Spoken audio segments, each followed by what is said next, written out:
Konnichiwa! Welcome back to the ROO's anime review series. The very last episode of Attack on Titan was aired on 5th of November 2023, and as an AOT fan, I watched it in the following week. Then why you see this video a month after, I have to clarify that it's definitely not because I don't prioritize the Attack on Titan video. It's really just because there are too many priorities in both work and life towards the end of the year. So very reluctantly and unwillingly, I delayed this video again and again and again. I'm not sure why, but I feel so good after talking it out about this. Alright, let's start again. Konnichiwa, welcome back to the ROO's anime review series, and today we are going into the anime world of Attack on Titan.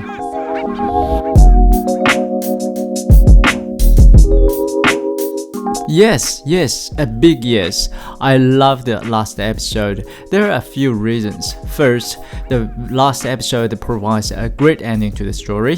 The whole 4 seasons are unveiling the mysterious histories and the world of Attack on Titan bit by bit. And finally, in the fall of 2023, we are provided with a final ending to everything. Even though since last year when AOT manga was finished, the heated discussions about if the author gives the best ending to the story has never stopped and have been so dividing to the global fans. But I like this ending. I like how ironic things look like in this story, like Alan Yeager commits genocide just to fake hero stories for a short-lived peace in the world. I also like no matter how powerful everyone looks like in some parts of the story, they are all so weak and choiceless when it comes to the macro trends of this story development in their world. So I guess the bottom line is I like this story and its ending because the concept, the ideas and the conflicts in this story feel so real and close to our life so much, even though it's telling a fantasy story as a shell.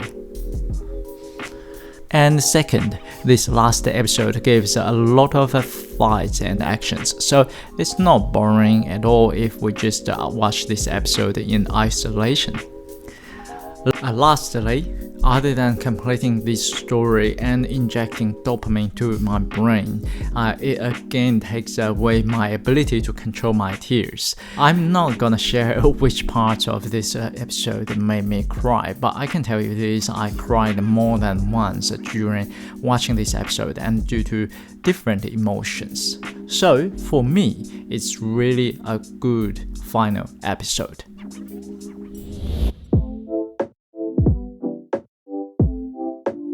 There may be one thing, but I'll declare here first, I won't be very sure about this thing.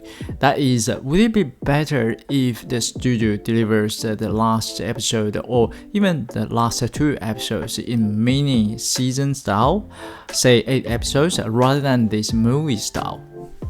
After I asked this question to myself, I started thinking about the difference between TV shows and the movies. These 2 types of deliveries. I didn't confirm this with anyone, but here's my best try at answering this question. Looking at the first few seasons of Attack on Titan, they are all in the TV show styles. Each season contains many episodes. First, it provides enough space to establish this AOT world and characters. Second, by switching from season to season, it develops the characters further into different directions with sufficient details.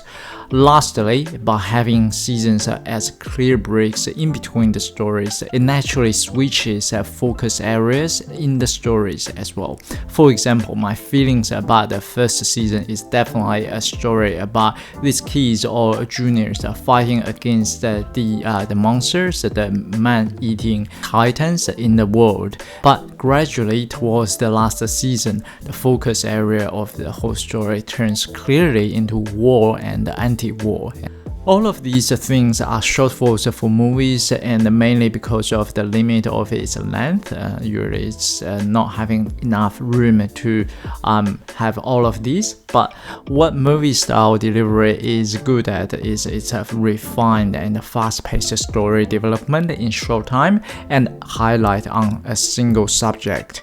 So hopefully now you see why I'm not sure what about the answer to that question. Would it be better if the studio delivers the last 2 episodes in mini season style than movie style? On one hand, as a fan, well, I know the ending of this story is coming. I truly wish to watch more minutes and hours before the last minute of this story. On the other hand, the overall conflict in this story comes to an intensified highlight, and I don't want to see it slow down as well. I like how the movie presents it. So I guess I'll conclude it in this way. Wherever we have is the best then. Okay, by answering myself these questions, I complete my desktop review of this anime. There are so many things to talk about this anime. I may make more videos about it in the future, but because of the limit of time, I have to stop here for this one. My end line is it's highly recommended for many things, but at the end of the day, it's a great story plus a great production. It's destined to stay in the history of anime, so feel free to pick a time that suits you because this anime won't be outdated. So sooner or later, I believe you will enjoy it. That's all for Attack on Titan's final ending review today. If you like anime review videos like this one, please press that like button and subscribe to my channel for more videos. 加内